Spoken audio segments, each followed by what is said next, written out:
મિત્રો અહીંયા જોજો, વર્ગમૂળમાં 8 વત્તા 2 વર્ગમૂળમાં 15.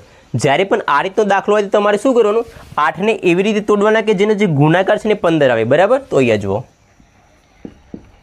5 તાલી 15 અને 5 ને 3 8, બરાબર. આ રીતની તમારે પેટર્ન અપનાવવાની, બરાબર. અહીંયા જુઓ, તો આનો જે જવાબ છે ને મિત્રો, અહીંયા કંઈ જ નહીં થાય, વર્ગમૂળમાં 5 વત્તા વર્ગમૂળમાં 3.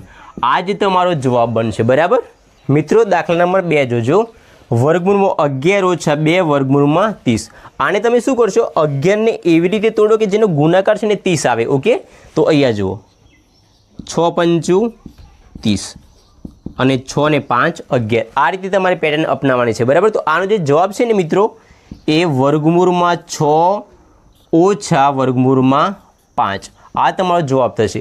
હંમેશા એક વસ્તુ યાદ રાખજો, જ્યારે માઇનસ હોય ને તો મોટી સંખ્યા પહેલાં આવશે અને નાની સંખ્યા પછી આવશે, બરાબર.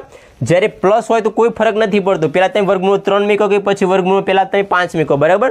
તો ખાલી ફક્ત માઇનસમાં તમારે ધ્યાન રાખી લેવાનું. માઇનસમાં મોટી સંખ્યા પહેલાં આવશે અને નિશાને જે હોય તમારે અહીંયા મૂકી દેવાની. ઓકે.